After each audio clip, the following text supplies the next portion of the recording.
अस्सलामुअलैकुम, जय हिंद। This is Nazia Katoch. आज 6 अगस्त 2023 है। आज से ठीक 4 साल पहले 6 अगस्त 2019 लोकसभा में एक ऐसा बिल पास किया जाता है जो कि इंडियन हिस्ट्री में एक अनप्रेसिडेंटेड फैसला था। 5 अगस्त 2019 पहले राज्यसभा में, फिर 6 अगस्त 2019 लोकसभा में आर्टिकल 370 पर एक ऐसा अनप्रेसिडेंटेड फैसला लिया जाता है। एक ऐसा प्रोसेस फॉलो किया जाता है जो कि इल्लीगल था। आज भी कई सारी ऐसी पिटीशंस सुप्रीम कोर्ट में दर्ज हैं, उन पर आर्ग्यूमेंट्स चल रही हैं।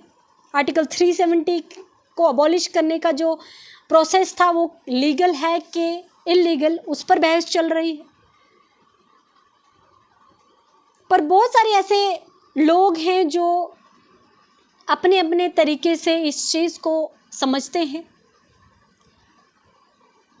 लॉ नोइंग लोग इस प्रोसेस को एक इल्लीगल प्रोसेस मानते हैं, लॉ की वॉयलेशन मानते हैं, बिकॉज आर्टिकल 370 को अबॉलिश करने के लिए या डाइल्यूट करने के लिए जो प्रोसेस था वो काफ़ी पहले उसमें क्लियरली मेंशन था कि उस प्रोसेस को फॉलो किया जाना चाहिए था। अगर मैं बात करूं 1959 में एक जो 5 जजेस बेंच का जो जजमेंट था जिसको लीड कर रहे थे प्रेमनाथ कौल जी, उस जजमेंट में क्लियरली मेंशन था कि आर्टिकल 370 एक टेम्परेरी आर्टिकल नहीं है। टेम्परेरी आर्टिकल सिर्फ तब तक है और प्रेसिडेंट सिर्फ तब तक रूल कर सकता है जब तक जम्मू कश्मीर की अपनी कॉन्स्टिट्यूएंट असेंबली नहीं हो जाती। हमने क्लियरली देखा कि जम्मू एंड कश्मीर की अपनी कॉन्स्टिट्यूएंट असेंबली हुई, उन्होंने अपने आप को डिसॉल्व किया और आर्टिकल 370 को इंडोर्स किया और फिर आर्टिकल 370 एक परमानेंट आर्टिकल बन गया। उसी जजमेंट का ये भी कहना था कि हमारे जो लॉ मेकर्स थे, जो कॉन्स्टिट्यूशन मेकर्स थे, they were anxious about the relationship of Jammu Kashmir people with the central government. इस चीज़ को कंसिडर करते हुए उन्होंने आर्टिकल 370 से हमारे जम्मू कश्मीर को एक सेंस ऑफ सिक्योरिटी प्रोवाइड की थी। अगर मैं हिस्ट्री की बात करूं, हमारे महाराजा हरि सिंह जी ने जब इंस्ट्रूमेंट ऑफ एक्सेशन साइन किया था, उन्होंने भी इस आर्टिकल 370 के जो क्लॉज थे, इन क्लॉज के शर्तों पर, कंडीशंस पर ही इंस्ट्रूमेंट ऑफ एक्सेशन साइन किया था। आर्टिकल 370 का क्लॉज 7 क्लियरली मेंशन करता है कि किसी भी किस्म का फ्यूचर अमेंडमेंट्स या किसी भी किस्म के लॉज जो हैं वो हमारे जम्मू एंड कश्मीर पर तभी इम्प्लीमेंट किए जा सकते हैं जब हमारे जम्मू एंड कश्मीर के लोगों का फाइनल कंसेंट मिलता है। मतलब कोई भी चीज़ अगर इम्पोज की जाएगी जम्मू कश्मीर में तो फाइनल डिटर्मिनेशन हमारे जम्मू कश्मीर के लोगों का होगा।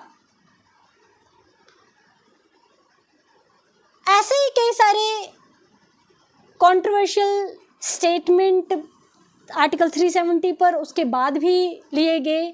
अगर मैं 1968 के 5 जजेस बेंच के जजमेंट की बात करूं, उनका एक कॉन्फ्लिक्टिंग और बिल्कुल ही कॉन्ट्राडिक्टिव जजमेंट था जो कि 1959 के 5 जजेस बेंच से बिल्कुल कॉन्ट्राडिक्ट करता था। पर वो लोग भी, वो बेंच भी ये मानता था कि आर्टिकल 370 टेम्परेरी नहीं है, जो कि एक यूजुअल मिथ है हमारे इंडियन लोगों में, हम सभी में, कि आर्टिकल 370 एक टेम्परेरी आर्टिकल था।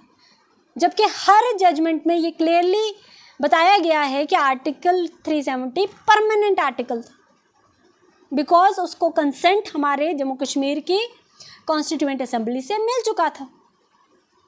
और प्रेसिडेंट रूल नहीं कर सकता है हमारे कॉन्स्टिट्यूशन में जो आर्टिकल 370 है उसे अमेंड नहीं कर सकता है without the consent of our constituent assembly. 2015 में भी ऐसा ही जजमेंट आया जहां पर आर्टिकल 370 को परमानेंट माना गया। स्टिल हमने देखा कि हमारे जम्मू कश्मीर में पहले तो 2018 में हमारी असेंबली को डिसॉल्व कर दिया जाता है।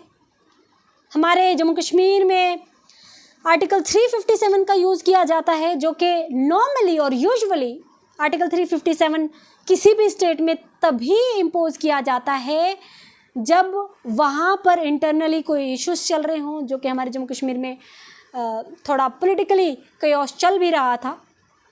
पर आर्टिकल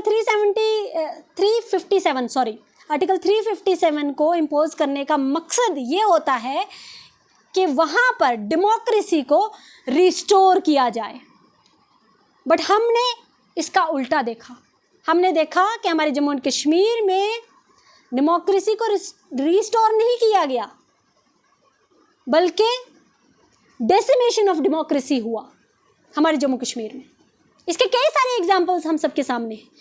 इस बात पर बहुत बड़ी डिबेट हो सकती है, पर कुछ एक चीज़ें मैं आप सबके सामने रखना चाहूँगी कि पहले तो जो आर्टिकल 370 को डाइल्यूट किया गया, वो प्रोसेस जो फॉलो किया गया था वो लीगल नहीं था, जिस पर आज भी सुप्रीम कोर्ट में पिटिशंस दर्ज हैं और उस पर आर्गूमेंट्स चल रहे हैं। हमारे बहुत ही सीनियर एडवोकेट वो उस पर आर्गूमेंट कर रहे हैं और होपफुली जो डिसीजन होगा वो हमारे जम्मू कश्मीर के फेवर में ही होगा। पर कुछ एक चीज़ें मैं आप सबके सामने लाना चाहूँगी और याद दिलाना चाहूँगी उन लोगों को जो 5 अगस्त 2019 के उस फैसले को सेलिब्रेट करते हैं। आप लोगों की तरह कई सारे ऐसे लोग थे जो इस फैसले को, दो वो एक लीगल फैसला नहीं था, फिर भी एक सेकंड, वो कहते हैं ना,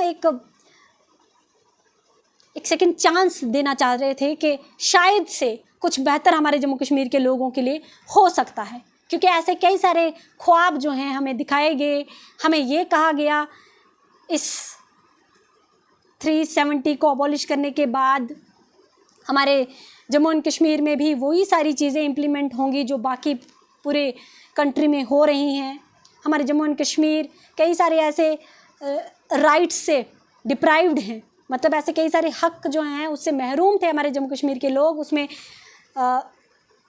फर्स्टली मेंशन किया गया था राइट टू एजुकेशन, फिर राइट टू इंफॉर्मेशन, और हमारे युवाओं के लिए जॉब अपॉर्चुनिटीज़, और हमारे जम्मू कश्मीर में इंडस्ट्रियल ग्रोथ, क्योंकि आर्टिकल 335A के वजह से समहाउ जो इंडस्ट्रीज़ हैं वो हमारे जम्मू एंड कश्मीर में ग्रो नहीं कर पा रही थी। ये जस्टिफिकेशन दे रहे थे हमारे माननीय जो हमारे अथॉराइज्ड लोग थे, कंसर्न लोग थे, जिन्होंने इस बिल को पेश किया था। और भी कई सारी क्लेम्स जो थे वो हमारे प्रेजेंट गवर्नमेंट द्वारा दिया गया कि मिलिटेंसी का खात्मा कर दिया जाएगा, जबकि हम देख रहे हैं आज भी कितने सारे सिविलियंस आए दिन मिलिटेंसी का शिकार होते हैं, हमारे जवान शहीद होते हैं। हमारे सिविलियंस की लिस्ट जो डाटा है वो आप देखकर हैरान हो जाएंगे। आज भी कितने सारे लोगों ने अपनी जान गंवाई है, कितने ज़्यादा लोग शहीद होते जा रहे हैं हमारे जम्मू कश्मीर में। कश्मीर में आज भी मिलिटेंसी कंटिन्यू है। आज भी कई सारे ऐसे क्राइम्स हैं जो हमारे कश्मीर में पनप रहे हैं, हमारे जम्मू कश्मीर में पनप रहे हैं। इसमें कमी तो नहीं आई है, पर एडिशन ज़रूर हुआ है। हमने देखा कि इसमें ड्रग पेडलर्स बहुत ज़्यादा बढ़ चुके हैं आज के डेट में। पिछले 4 सालों में मैंने, या आप सब भी जो सर्वे है, डाटा है, वो आप सबको प्रोवाइडेड होगा या आप सबको मिल जाएगा, अवेलेबल है हमारे इंटरनेट पर, कि कितना ज़्यादा ड्रग्स डिस्ट्रीब्यूशन जो हैं वो हमारे जम्मू कश्मीर में हो रहा है, कितना ज़्यादा ड्रग्स कंज्यूम कर रहे हैं हमारे युवा।